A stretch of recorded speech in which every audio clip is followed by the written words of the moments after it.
Presidente, é o seguinte, a Polícia Federal pediu ontem ao STF a prisão de vários políticos, entre eles a ex-presidente Dilma Rousseff. O pedido foi negado pelo ministro Edson Fachin.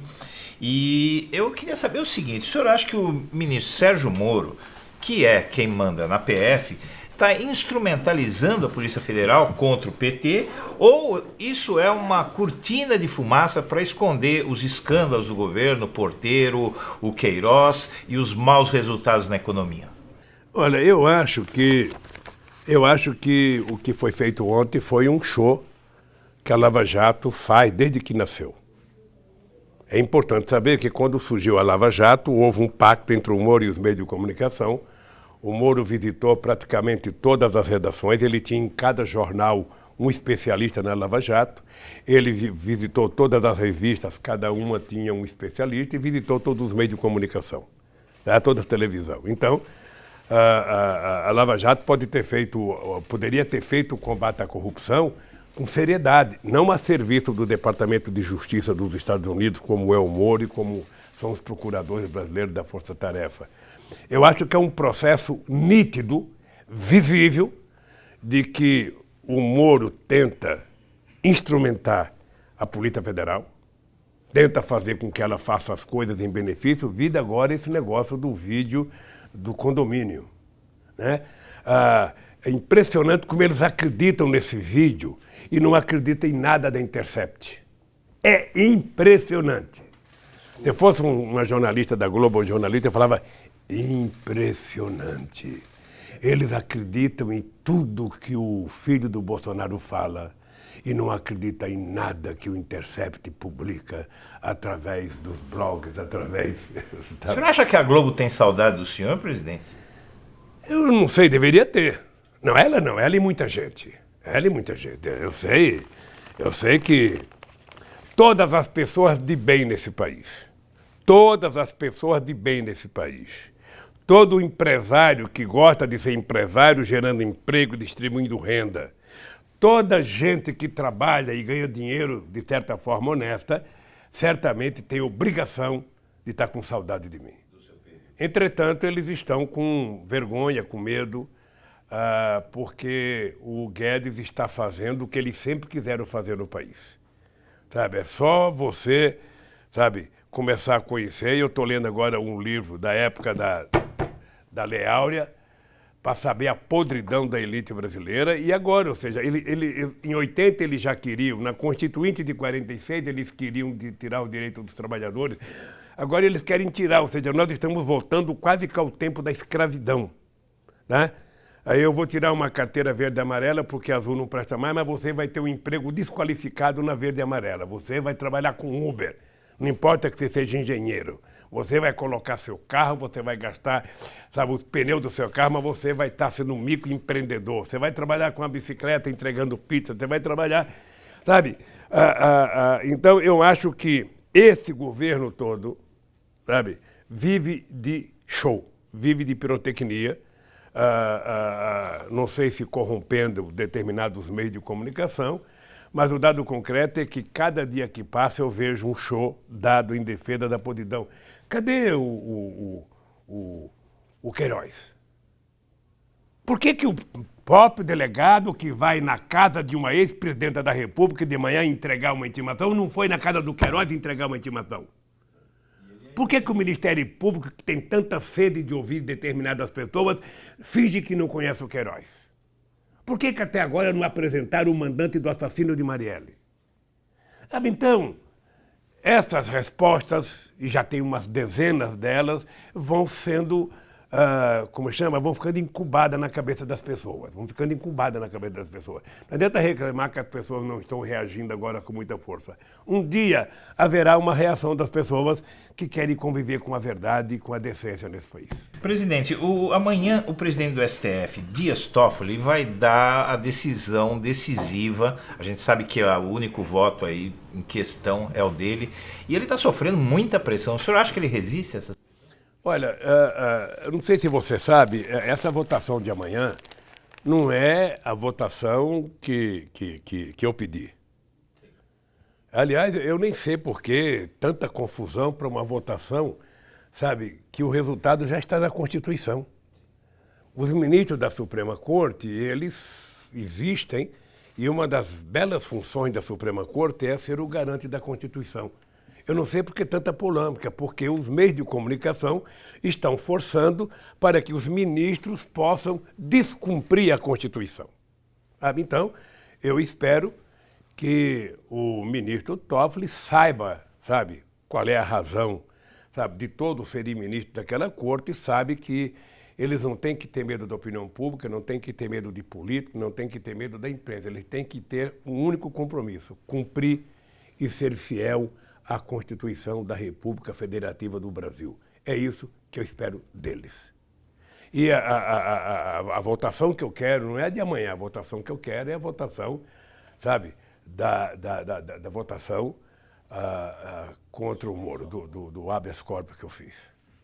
Presidente, amanhã vai acontecer o mega leilão do pré-sal.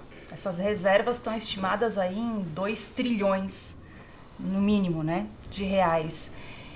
O senhor faz algum paralelo entre o senhor estar aqui preso, o golpe de 2016 e o que vai acontecer amanhã com as reservas? Acho, veja, está ficando nítido, o Meri. Eu li um pouco sobre o petróleo, um livro famoso chamado Petróleo, que é de um escritor americano. E desde 1859 que o petróleo é a coisa mais importante nas decisões estratégicas dos Estados Unidos. Tá? Embora se fale em combustíveis alternativos, o petróleo é importante para o desenvolvimento de uma nação e é desenvolvimento para a manutenção das guerras. Né? Uma das razões pelas quais Hitler foi derrotado é porque acabou a gasolina. Eles estavam fazendo gasolina de carvão, qualquer coisa. O Japão, no final, sabe, da guerra, estava fazendo combustível, gasolina de raiz de eucalipto. Sabe? Então não tinha qualidade. Então, a partir daí, todos os países, sobretudo os países do Conselho de Segurança da ONU, eles têm na reserva de petróleo uma coisa muito importante, não apenas para o crescimento, mas para os seus desejos estratégicos. E os Estados Unidos, como se comporta como se fosse o xerife do mundo, e para isso gasta trilhões e trilhões com as Forças Armadas, ele precisa manter. Foi assim que teve a guerra do Oriente Médio várias vezes, foi assim que teve a guerra do Iraque, foi por isso que mataram o Gaddafi, e é por isso que, sabe, me prenderam, destituíram a Dilma para poder refazer e desmontar as leis que nós fizemos de garantir que o petróleo fosse um patrimônio do povo brasileiro. Veja, na época, não sei se você está lembrado, eles diziam que o petróleo era uma ilusão nossa, porque o pré-sal ninguém ia conseguir tirar um barril de petróleo de 6, 7 mil metros de profundidade. Hoje, o que está claro? Bom, você que está em liberdade pode procurar os dados por aí, que tem muitos dados, você vai perceber que hoje, sabe, hoje as pessoas estão tirando o petróleo, sabe, de 6 mil metros de profundidade a $5 no barril. Enquanto na Arábia Saudita o barril do petróleo é 3,5. Ou seja, uma diferença de $1,50 para alguém que vai buscar a 7 mil metros e alguém que pega 300, 400 metros de profundidade. Tal é o avanço tecnológico que a Petrobras fez. E a gente entendia que esse petróleo era o grande garantidor do futuro desse país. A gente imaginava que no século XXI a gente pudesse dar ao povo brasileiro aquilo que lhe foi legado no século XX, ou seja, melhorar, sabe, criamos a política de 75% do royalties ser destinado à educação, à pesquisa, saúde, para garantir que o petróleo fosse, sabe, uma espécie de propulsor, sabe, da conquista de cidadania do povo brasileiro. Era por isso que a gente estava fazendo refinaria, porque a gente não queria ser exportador de óleo cru, a gente queria ser exportador de derivado. O que nós estamos vendo é que nós estamos exportando óleo cru, estamos comprando gasolina, sabe, dos Estados Unidos. Ou seja, é uma coisa assim totalmente absurda. Eu acho uma ofensa. Lamento profundamente que o povo brasileiro não tenha reagido, não esteja reagindo. Lamento profundamente, sabe, que o povo brasileiro permita que aconteça um leilão como esse. O que está acontecendo é que a elite brasileira é 100% favorável à política econômica do Guedes. Porque o Collor não se incomoda. O Bolsonaro já disse, eu não gosto de economia, não entendo economia, tudo é com o Guedes. Então, enquanto o Guedes está vendendo o Brasil e destruindo as coisas públicas do povo brasileiro, sabe, a elite brasileira é 100% de unanimidade de sustentação às coisas que o Bolsonaro faz. Tá? Enquanto isso, o povo está ficando mais pobre, mais desempregado, o povo está ganhando pior, o PIB, mesmo que cresça, vai demorar para recuperar aquilo que já cresceu há 5 ou 6 anos atrás. Então, é esse país que nós estamos vendo. Então, eu estou aqui exatamente por conta disso. É importante lembrar, e eu vou dizer alto e bom som aqui para você entender, é importante lembrar que o que está acontecendo nesse país aqui é uma engenharia arquitetada pelo Departamento de Justiça dos Estados Unidos, por procuradores americanos, em conversas com o seu Moro, em conversa com o Ministério Público. É só você pegar a passagem e ver quantas vezes o Moro viajou para os Estados Unidos, ver o Delagnol, quantas vezes viajou para os Estados Unidos, quantas vezes se reuniram. E nós temos, inclusive, vídeo, que o Zanin deve ter mostrado para você, de procuradores americanos festejando a minha prisão. Eles ajudaram a construir a mentira. Eles receberam informações sigilosas da Petrobras, quando roubaram aquele container que tinha segredo da Petrobras, para poder tomar a Petrobras. Então vamos tomar democraticamente, vamos fazer, sabe, tudo, sabe, em base numa mentira muito grande, vamos pegar o crime de responsabilidade que a Dilma cometeu, que não existe, que é a pedalada, e vamos criar uma situação de denúncia de corrupção contra o Lula. Ah, mas não tem. O Delagnol falou, não, mas o meu processo aqui não tem. Ponto não diz que ele roubou. O Moro disse, mas aí não tem, mas não tem problema, vamos mentir. A Globo garante, sabe? E nós estamos nessa situação. Eu aqui dentro, o Meire e Eduardo, eu poderia estar nervoso, eu poderia estar dando cabeçada, eu poderia estar irritado, mas eu me convenci que eu tenho que estar bem. Eu me convenci que eu tenho que estar bem internamente, sabe? Que eu preciso estar com a minha cabeça, sabe, com muita altivez e sair daqui para brigar. Eu não tenho outra, se bem que eles, se depender deles, se depender do governo, eles trabalham com a ideia de que, bom, o Lula já tem 74 anos, se ele ficar mais uns anos lá, a natureza dá conta dele, ou quem sabe ele volta para casa, volta, sabe, cabisbaixo, a gente não deixa ele dar entrevista, a gente não deixa ele ir para a rua, vamos colocar uma tornozeleira no pé dele, é tudo que ele quer, não é o que eu quero. Eles não conhecem alguém que tenha caráter e dignidade. Isso eu não aprendi nas escolas que eles estudaram. Isso eu aprendi numa escola chamada Dona Lindu. Uma mulher analfabeta que pariu 12 filhos e criou todos como homens e mulheres. Então eles não sabem. É por isso que eu disse, eu não troco a minha dignidade pela minha liberdade. Sabe? Eu saio daqui inocente como eu entrei. Eu queria fazer uma pergunta para o senhor, presidente.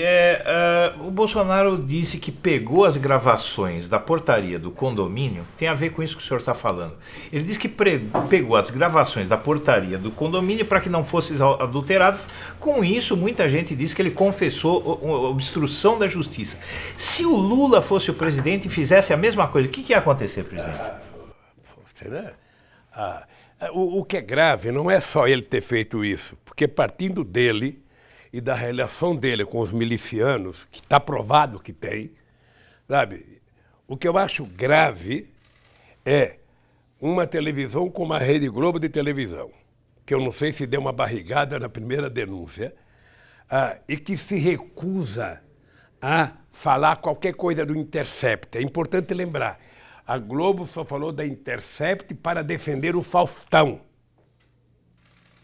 E até hoje não falou nunca mais, porque não tem prova, não tem... Manda fazer uma perícia.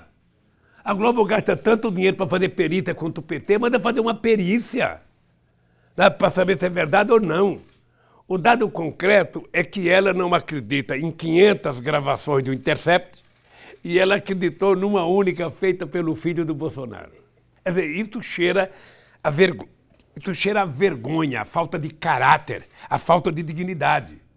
Que é isso? Eu vi ontem o diretor da Globo, o Alicamo, fazendo uma nota tentando se explicar. Sabe? Ele, na verdade, deveria estar dizendo quem tem medo. Deveria estar dizendo isso, porque é uma vergonha. Eu, inclusive, aproveito o teu blog, Eduardo, para dar parabéns ao Intercept e ao trabalho do Glenn. Sabe? Um dia, a história desse país fará justiça. Quem sabe daqui 30 ou 40 anos a Globo peça desculpas outra vez à sociedade. Não é irônico que um homem, só um comentário, presidente, não é irônico que um cidadão estadunidense, representando um dos países que mais atacou a democracia no mundo inteiro, seja um cidadão através do qual parece que vai ser possível restaurar a democracia no Brasil? Eu queria lhe fazer essa pergunta. Não é irônico? Irônico não, é inverossímil. É um negócio assim que na cabeça de quem tem juízo perfeito não cabe. Porque ontem eu vi o discurso dele, sabe, o elogio ao regime militar. O elogio ao regime militar. Você pode nominar coisas que o regime militar fez, mas você não pode deixar de reconhecer, sabe, o que foi do ponto de vista da sociedade e da democracia. O regime militar, a tortura, as mortes, o empobrecimento da nação, apesar de dizer que o Brasil cresceu 14% no ano de 1970, 72, mas é importante lembrar que a partir de 74 o povo começou a descobrir a farsa, sabe? Era muito fácil fazer política com censura, era muito fácil fazer política, sabe, com a imprensa puxando o saco, a Globo puxava o saco toda hora, a Folha puxava o saco, o Estadão puxava o saco, todo mundo puxava o saco. Eu quero ver fazer política como nós fizemos, com todos eles contra. Tá? Com todos eles contra. E fizemos provando que esse país só tem uma solução, é incluir o povo nas decisões. E eu quero falar com o senhor sobre isso, porque a sua saída daqui possível, cada vez mais possível no meu entender, ela permite que a gente especule que se o senhor tiver seus direitos políticos, não há por que não disputar uma eleição, vencer e voltar ao poder. Então vamos lá, na crise internacional de 2008, o senhor falou que o povo não deveria parar de consumir, porque assim a roda da economia ia girar. E aí, o senhor criou um programa de aceleração do crescimento, porque não tinha crescimento no Brasil, então o senhor colocou o Estado como indutor do crescimento. Isso contraria frontalmente a doutrina neoliberal e o senhor entende que essa seria hoje, na situação que está o Brasil, que a economia não cresce, que está tudo como está, seria uma saída para esse momento para o Brasil fazer o que o senhor fez em 2008 diante da crise do subprime nos Estados Unidos? Ou o senhor faria diferente? Como seria? Eduardo, não existe possibilidade de nenhuma economia em qualquer país do mundo crescer se não houver uma grande demanda interna naquele país.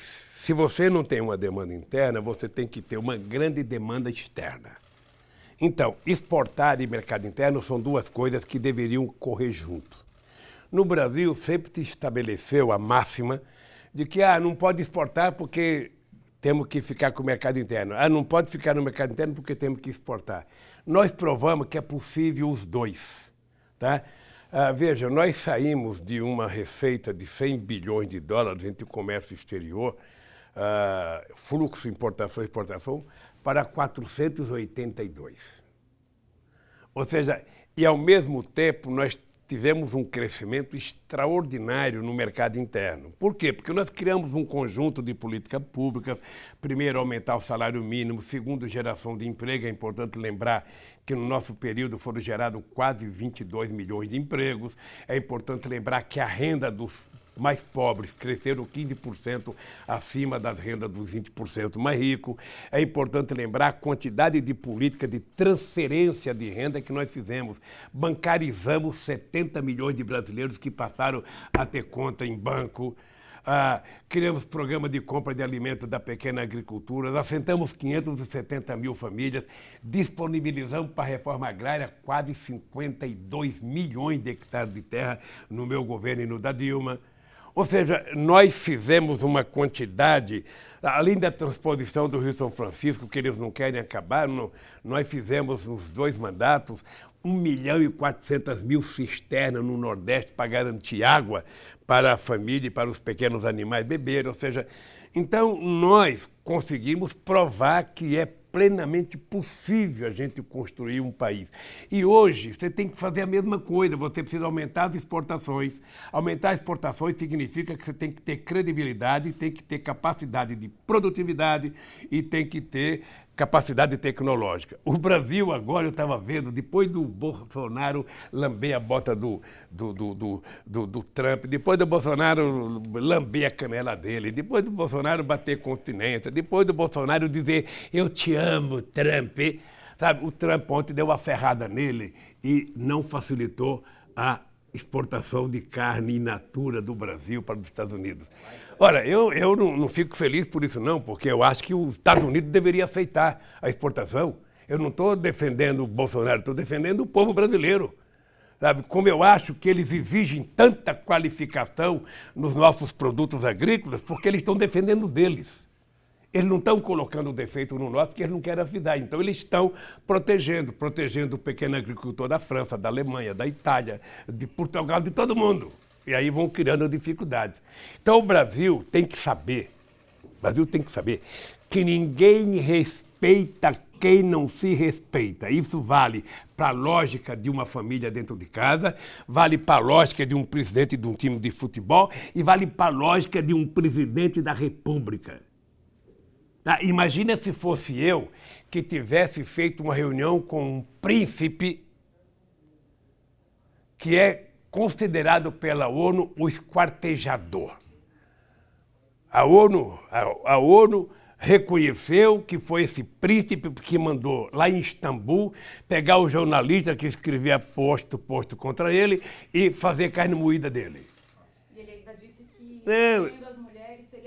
e aí sai o presidente Bolsonaro com uma piada, sabe, com uma blasfêmia dessa, e todo mundo acha bonito. Todo mundo acha bonito. Essa questão da economia, ela... Então não existe, só para concluir, Meri, não existe possibilidade de você recuperar a economia se você não tiver um crescimento da demanda interna e um crescimento das exportações. Então, ou se faz isso, ou vai se vender tudo o que tem que fazer, vai se pagar toda a dívida que a gente tem e o Brasil vai continuar sem crescer. E quando o país voltar a crescer, é importante lembrar quanto nós caímos. Nós caímos tanto que vai levar anos para a gente poder recuperar aquilo que a gente tinha em 2010. Esse é o dado concreto. Isso impacta... Esse é o dado concreto. Olha, só na construção civil... A receita de 2008 continua válida? Vale, continua. Continua válida. Muito mais, porque naquele tempo eu tinha respeito. Eu tinha participado de uma reunião do G20, o Brasil tinha muita força no G20, mas muita força mesmo. Porque muitas das coisas que saíam lá, eu lembro da reunião que nós fizemos em Londres, tinha muita coisa lá. Então nós garantimos o seguinte: primeiro, não pode voltar o protecionismo. Aproveitar a crise, sabe, de consumo que está tendo nos países ricos para se emprestar dinheiro a juros mais baratos para os países pobres poderem adquirir condições de se desenvolver.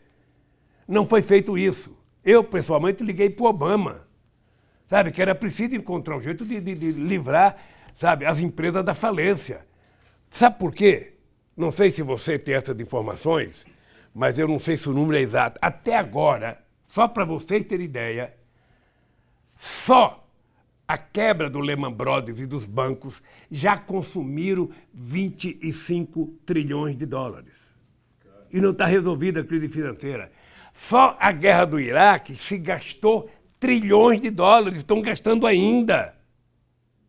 Enquanto isso, você tem 1 bilhão de pessoas indo dormir sem ter o que comer. Sabe, então a sociedade...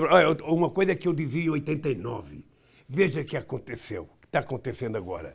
Você tem metade da população que não dorme porque está com fome e outra metade que não dorme porque está com medo daquela que está com fome. A PNAD acabou de dizer, agora de outubro, né, a pesquisa nacional por amostra de domicílio, que metade dos brasileiros está vivendo com R$ 413, né? E a gente está vivendo uma crise política muito forte. O clã Bolsonaro vive colocando o Brasil em crises o tempo todo, e isso afasta investimento, né? E que saltou em 500% o número de ambulantes no Brasil no período pós-golpe, 2015 a 2018. Então, até onde o país vai suportar mais 3 anos de crise política todo dia e em que momento o senhor acha que vai ter uma Eu espero que não seja uma muito resposta tempo. da sociedade? Espero que não seja muito tempo. Tem 2 saídas. Ou o governo faz as coisas acontecer em benefício do povo, ou o povo faz as coisas acontecer em benefício dela mesma. Tá? Eu só queria te dizer o seguinte, que o que foi feito desde o impeachment da companheira Dilma é um genocídio nesse país contra trabalhadores. Já acabaram com o direito trabalhistas, já afundaram o movimento sindical, já fizeram a reforma da Previdência, ainda bem que não passou a capitalização que eles queriam. O Chile que o Guedes está fazendo é esse Chile que está acontecendo agora, né? O Bolsonaro, na verdade, o grande cancro desse país não é o Bolsonaro.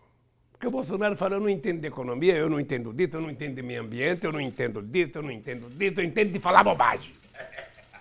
Sabe? Deixa eu com meu fake news e meus 3 filhos que a gente sabe cuidar das coisas. Sabe? Agora, quem faz as coisas que está agradando, está transformando a unicidade do meio de comunicação, é Paulo Guedes. Aí, banqueiro adora, latifundiário adora, empresário adora, todos que não gostavam do PT por causa das suas políticas sociais adoram o que está acontecendo no Brasil. Então o povo precisa dar atento. Eu estou vendo muitas vezes a esquerda, mesmo nos seus blogs, a gente faz muita crítica ao Bolsonaro. Todo dia a gente está colocando o Bolsonaro nas nossas redes, dizendo que ele falou a bobagem aqui, falou a bobagem ali. Enquanto isso, o Guedes vai desmontando e vai vendendo, e vai vendendo. Quando a gente acordar, o Bolsonaro está lá, sabe? Vai estar administrando uma nação oca. Uma nação que não tem um banco público para fazer política econômica, que não tem um BNDES para fazer incentivo de desenvolvimento, sabe, que não tem uma empresa de energia elétrica, e tudo quem está estatizando são empresas estatais estrangeiras. Então as empresas estatais estrangeiras estão comprando as coisas públicas no Brasil. Ora, na verdade, é uma visão que vem desde 1980, desde a eleição de Reagan, desde a eleição de Margaret Thatcher, de que o Estado não serve para nada, é privatizar o Estado. Essa é a lógica. Nós provamos que é o contrário. Nós provamos que é o contrário. Eu, sabe, fortaleci o Banco do Brasil, fortaleci a Caixa Econômica, fortaleci o BADA, fortaleci o BNB, fortaleci o BNDES. Tá? E fizemos políticas públicas com esse banco para obrigar os bancos privados a tirarem a bunda dos títulos do governo e fazer investimento no setor produtivo.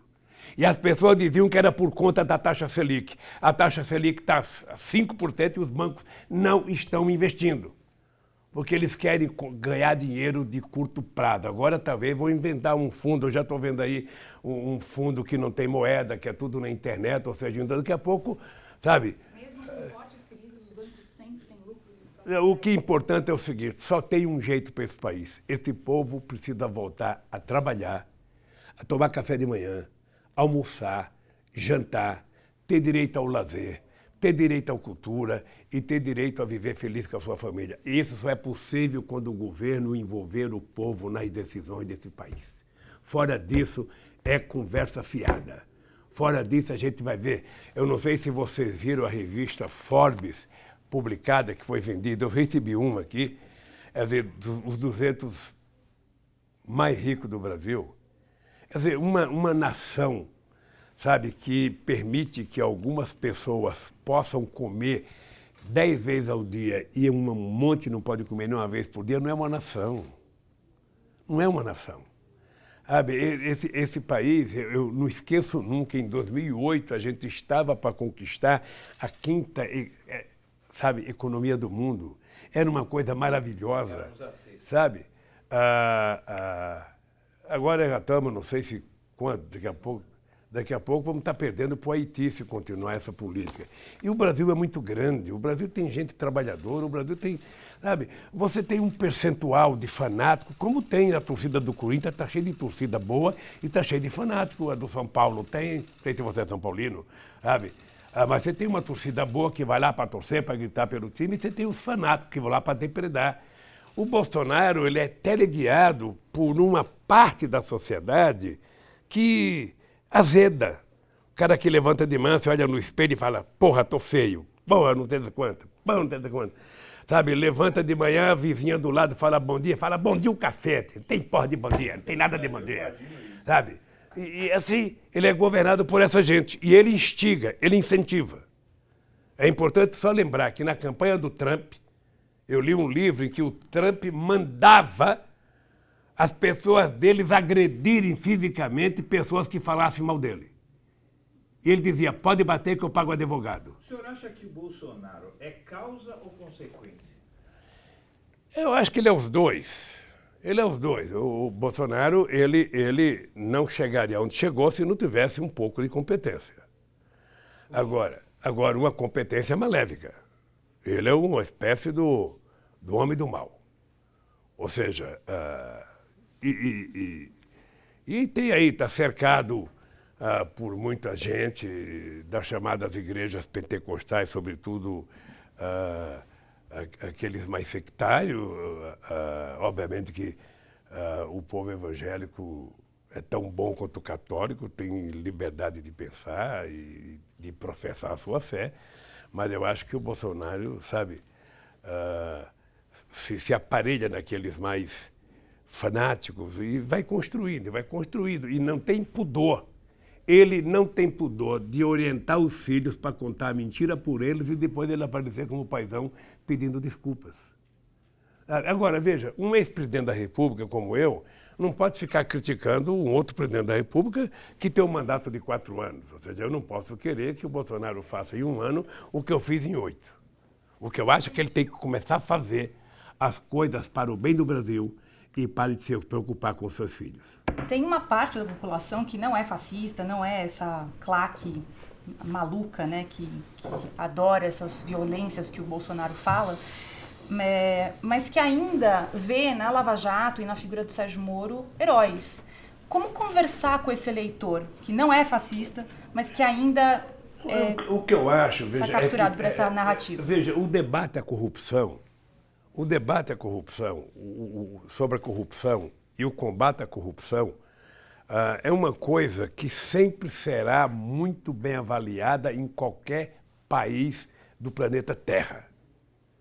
Tá? Em qualquer país será avaliado. Por isso é que quando o PT estava no governo, você pode pesquisar, você vai perceber que todas as leis e todos os instrumentos de combater a corrupção foram feitos nos governos do PT. Certo ou errado, nós fizemos tudo. Tá? Ora, agora o combate à corrupção, necessariamente você não tem que punir inocentes. Por exemplo, no caso da Lava Jato, você tem só da construção civil 1.100.000 trabalhadores que perderam o emprego. Você tem uma indústria naval que estava renascendo e que está sendo destruída. Você praticamente acabou com a indústria de óleo e gás e você passou a ser um importador de derivados de petróleo quando você é autossuficiente.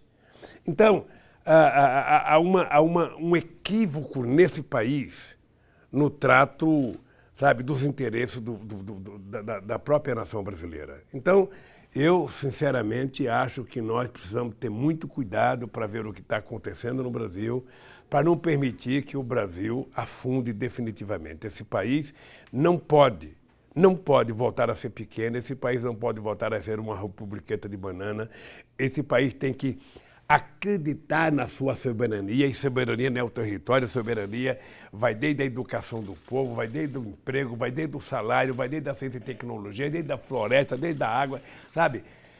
Nós precisamos garantir que o Brasil seja nosso, sabe? E governado para 210 milhões de brasileiros e não governado para meia dúzia de pessoas. Nós provamos que é possível fazer isso. Nós provamos que o Brasil foi melhor. Hoje você não tem que olhar o New Deal do presidente Roosevelt para lembrar como é que se enfrenta uma crise. Olha o Brasil de 2003 a 2013. Olha o Brasil. Como é que o Brasil era? Olha o Brasil para as universidades, o Brasil para as escolas técnicas, o Brasil para a educação. Sabe? Eu lembro que quando nós fomos criar as Olimpíadas da Matemática na escola pública, tinha gente que não queria criar, porque criança de escola pública não vai querer estudar. No primeiro ano que nós fizemos a matemática, teve 10 milhões de crianças inscritas.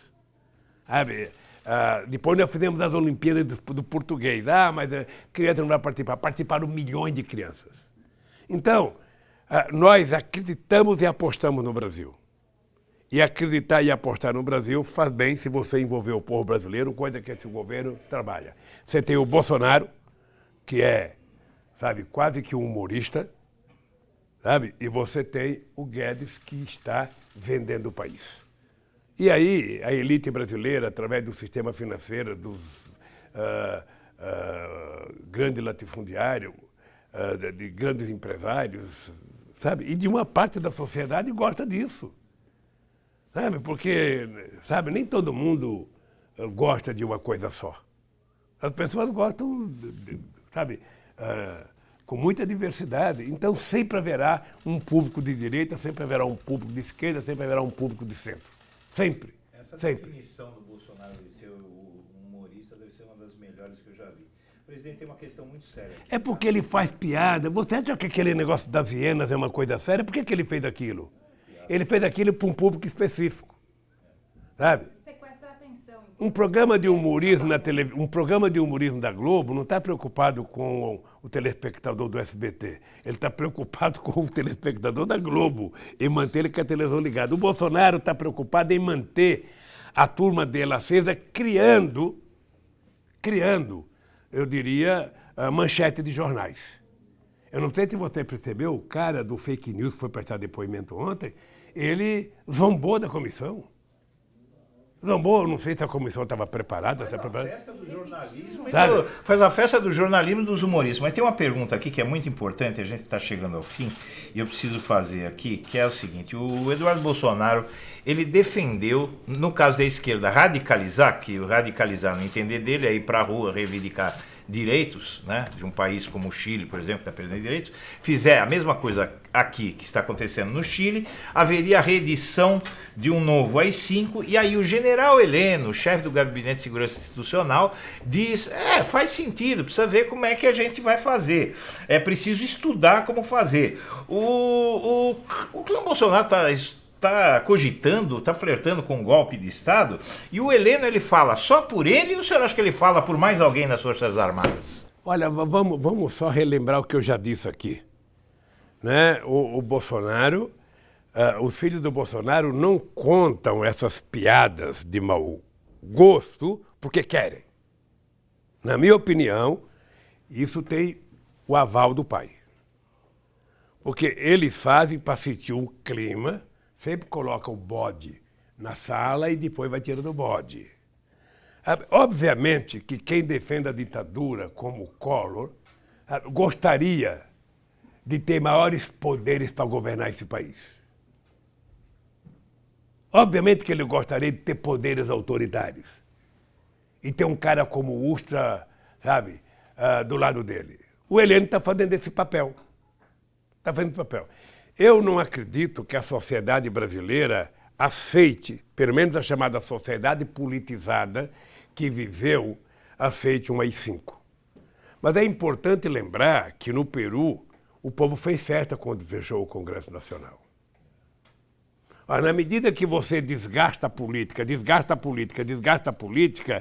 o povo começa a achar que a antipolítica é a coisa boa que tem que acontecer num país e não é. A antipolítica gera situações piores. A antipolítica gera Bolsonaro. Então, essa do AI-5, depois ele, não, meu filho disse, mas meu filho não quis dizer, meu filho... Sabe assim, eu faço qualquer merda e depois eu peço desculpa. E vou fazendo, e vou medindo a opinião pública, e vou jogando as ideias que eu quero para a opinião pública discutir. É isso. Ele fala para um público seleto dele, que é para criar um clima na sociedade. Ele só faltou repetir o grito do Collor em 92. Não me deixem só com aquela da hiena. É que o Leãozinho estava tão velho que eu nem conseguia brigar mais. Né? Ele tava, sabe? Mas senão o Leão teria gritado, não me deixem só. Mas as Forças Armadas apoiam isso? Aí eu acho que uma parte das Forças Armadas sérias eu não acredito que apoie isso. Se eu conhecia as Forças Armadas, eu acho que uma parte. Agora, a Força Armada não é uma coisa, sabe, única. Você tem vários matizes de pensamento dentro das Forças Armadas. O que eu lamento profundamente é que a parte militar, sabe, chamada nacionalista, está quieta. Está vendo esse homem destruir o país. Qual é o seu sentimento diante dessas falas sobre o AI-5, né, sobre ditadura, de saber que o último Enem, agora que ocorreu no domingo, não teve nenhuma pergunta sobre o assunto ou sobre qualquer tema que o governo acha que não deve entrar? Isso é uma censura também, né? Deixa eu te contar uma coisa, Mary. Eu nunca me informei das questões que entravam nas provas do Enem. Tá?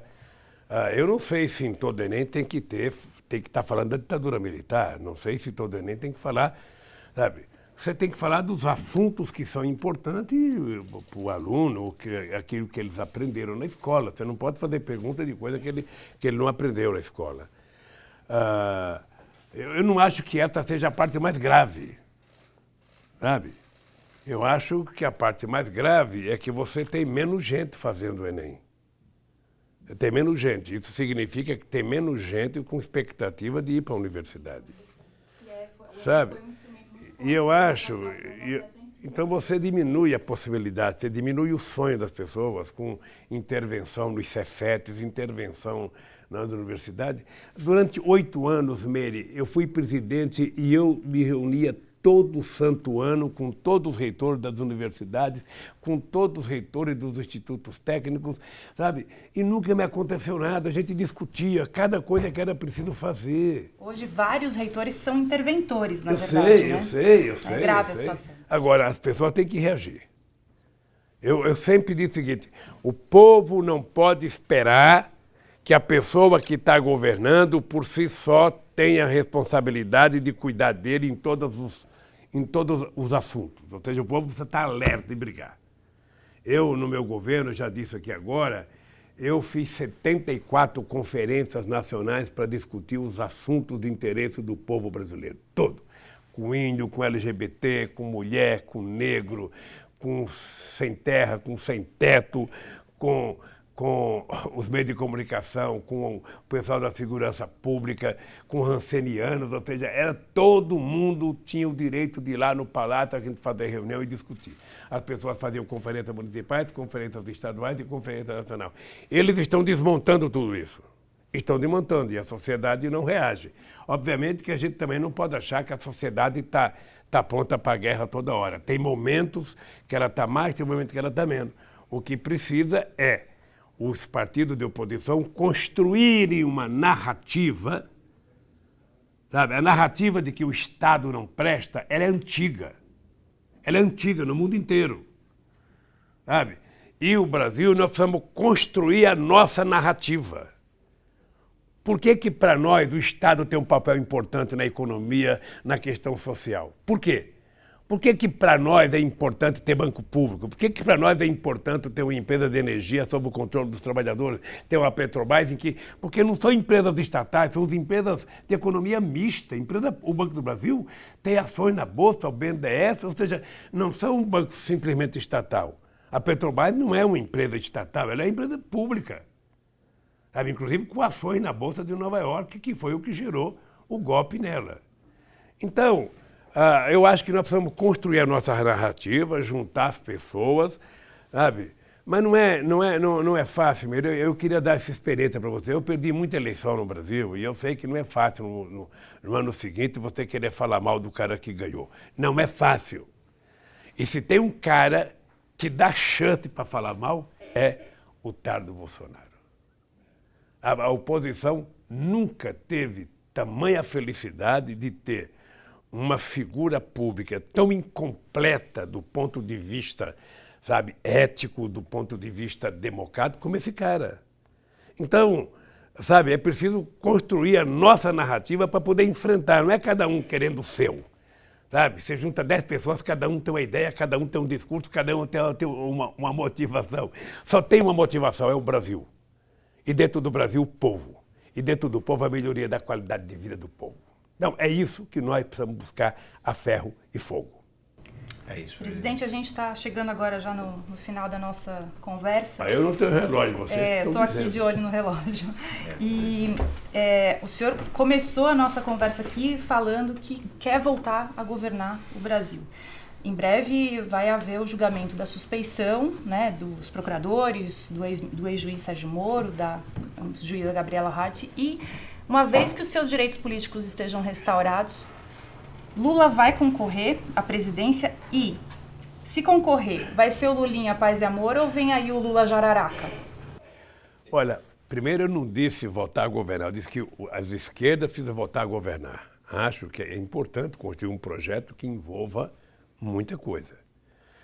Nós do PT pagamos o pato de sermos o mais importante partido político desse continente e o mais importante partido político do Brasil.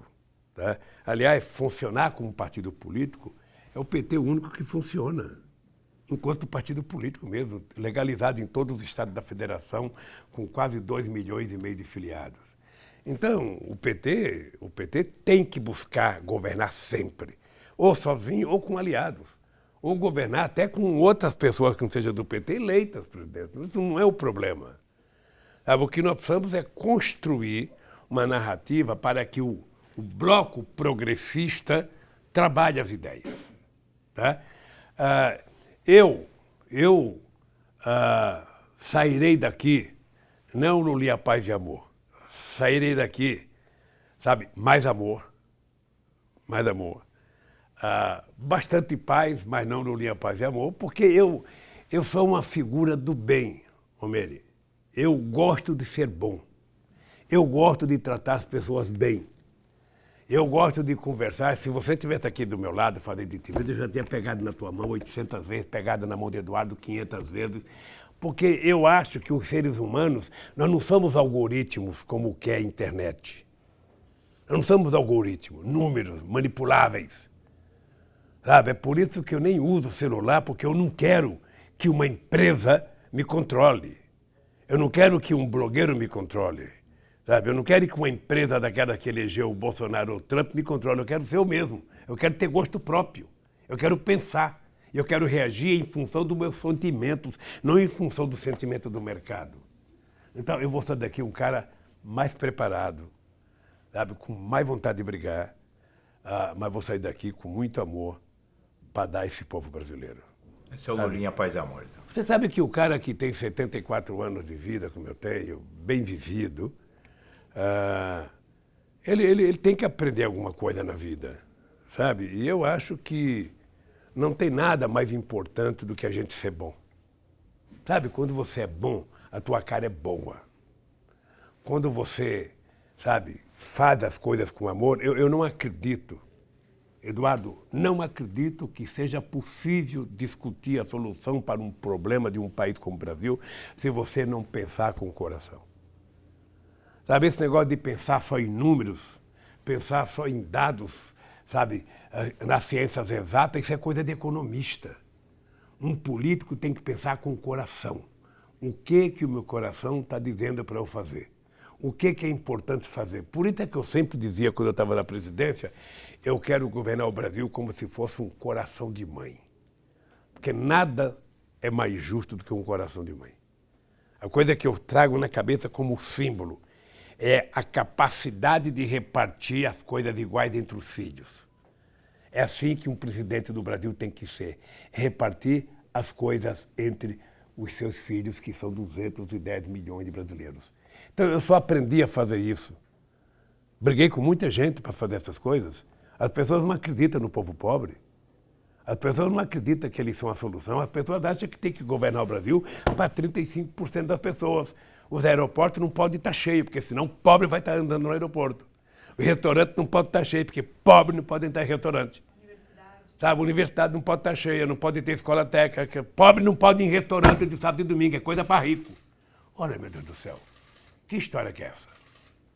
Sabe, o pobre tem que ter o direito a tudo que ele produz. Ele tem direito de ter carro, tem direito de ter televisão, tem direito de ter computador, tem direito de ter acesso a todas as coisas, ter uma casa, sabe? Tem que ter direito a comer do bom e do melhor, a se vestir do bom e do melhor. Por que eu sou obrigado a comprar carne de segunda e a minha patroa só compra carne de primeira? Por que eu sou obrigado a comprar um perfume catinguento quando a minha patroa compra um perfume bom? Por que eu não posso ter um perfume bom? Por que meu filho não pode ir na universidade pública? Porque quando está no ensino fundamental, é ele que está na escola pública e o rico está na particular. Quando inverte, o rico vai para a pública e ele vai para a particular. É o pobre que tem que pagar. Que história que é essa? Nós começamos a mudar isso. E começamos a provar que dava certo. Tá? Você nunca olha a questão das políticas sociais que elevam o padrão de vida das pessoas, seja no campo educacional ou cultural, como o gasto. Sempre veja como investimento. Sabe? Então é isso que me passa. Então nós estamos assistindo aí, meu caro Eduardo, muita coisa errada. Muita coisa errada. Eu, às vezes, fico com muito cuidado de fazer determinadas críticas, porque, sabe, um papel de alguém que já foi presidente não é ficar cobrando de quem foi eleito no primeiro momento, sabe? O próprio eleitor que votou no Bolsonaro está dando um tempo, sabe? Uma parte das pessoas gostam das bobagens que ele fala, adoram, chamado humor negro dele. E a outra parte, a grande maioria está sofrendo com a crise econômica. Presidente... Deixa eu falar uma coisa para você, Não, quando vocês saírem daqui, eu serei castigado, mas vocês não. Então é o seguinte, falar uma coisa para vocês. O Brasil tem jeito. Primeiro, vocês têm que ter clareza disso. Tá? Vocês têm que vender para quem assiste vocês de que o Brasil tem jeito, é possível construir esse país. Sabe, o Brasil não é obrigado a se subordinar ao humor, sabe, do fake news, do Twitter. É inimaginável que um país como os Estados Unidos e como o Brasil seja governado por fake news. O presidente acorda às 3 horas da manhã, vai no banheiro fazer um xixi, já faz logo uma sujeira com Twitter para a sociedade. Não tem limite. Ele não tem limite, ele se acha engraçado e ele acha que pode tudo. Sabe?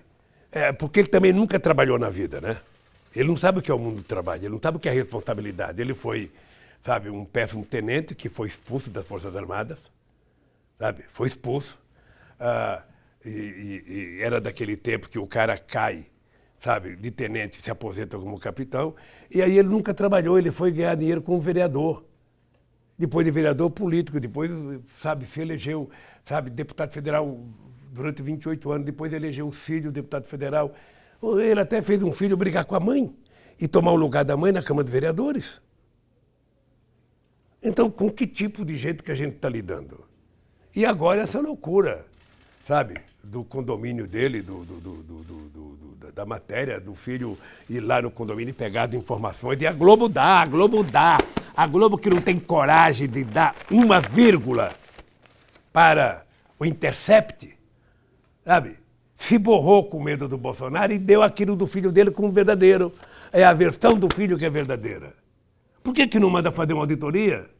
E depois vai o Ministério Público fazer uma auditoria. Só faltou a moça ir com a camisa do Bolsonaro.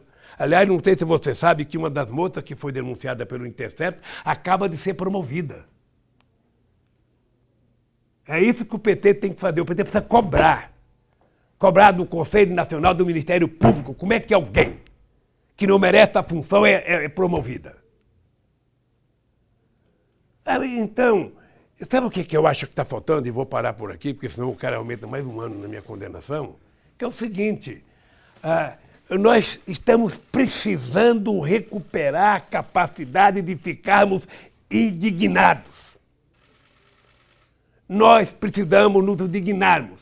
Eu vejo todo mundo, tem que ir para a rua, só vai para a rua se alguém for, meu caro. Exatamente. Sabe, alguém tem que ir para a rua. Construa qual é a motivação de ir para a rua. Sabe, então, sabe, não dá, eu vejo todo mundo falar, é hora de resistir, vamos resistir. Nós não temos que ficar resistindo, nós temos que lutar para conquistar. Sabe, nós temos que lutar para conquistar. Sabe, o que aconteceu na educação, o que aconteceu com o reitor, o que aconteceu em ciência e tecnologia, o que acontece nas escolas técnicas com interventores, sabe? E agora com essas medidas dele, estude essas medidas econômicas que ainda não chegaram para mim ainda, sabe? E não discuta do ponto de vista do economês, discuta do ponto de vista do povo, da alma, da mesa de um trabalhador. É isso que conta. Sabe, se o povo estiver trabalhando, comendo, estudando e criando a sua família dignamente, eu morro tranquilo. Mas se ele não tiver, não tem idade que me faça ficar calado ou ficar quieto. Portanto, eu quero terminar dizendo... Quero terminar dizendo... Hein? Como é que diria o Chico Buarque? Vai passar. Deixa eu contar uma coisa para vocês. Eu estou aqui. Eu não sei se o Moro te acompanha. Não deve acompanhar porque ele não vê nada. Ele fica com a fotografia do Bolsonaro puxando o saco o dia inteiro olhando na cara dele. Acho que o óculos dele tem 2 imagens do Bolsonaro aqui para ele saber o Bolsonaro. Porque eles devem saber que eu estou aqui há quase 2 anos. Mas eu duvido que o Moro ande com a cabeça erguida que eu ando nesse país. Eu duvido que o Dallagnol ande. Então, eu acho que eles, inclusive, devem estar tomando tarja preta para dormir, porque eles sabem que mentiram. Sabe que mentiram. Sabe? Então, quando eu penso que as coisas estão acabando, eu vejo um delegado mandar fazer uma coerção minha dentro da minha cela. É do cacete. Da cadeia para a cadeia. Direito, viu? Sabe? Então, Mas não vai ser hoje. Presidente, É a gente inacreditável. espera que a Sinceramente. próxima entrevista seja muito em breve lá fora. Essas coisas nós não temos, dessas coisas nós não temos que ter medo. Você não consegue derrotar o monstro se você tiver medo do monstro. Você só enfrenta o monstro se você tiver coragem de lutar. Use as armas que você tem. Sabe, dentro de um regime democrático, use as armas que você tem. Sabe? E não permita que a mentira, sabe, vença a verdade. Não permita que o medo vença a esperança. É isso que tá. É lutar, meu caro Eduardo e minha cara Meira. Cabeça erguida, cara boa. E vou te convidar para o meu casamento. É isso que eu ia pedir, presidente. Obrigada pela Nós entrevista, dois, vamos lá para o seu presidente. casamento. Um abraço. Um abraço. E vou te convidar para o meu casamento. Nós dois,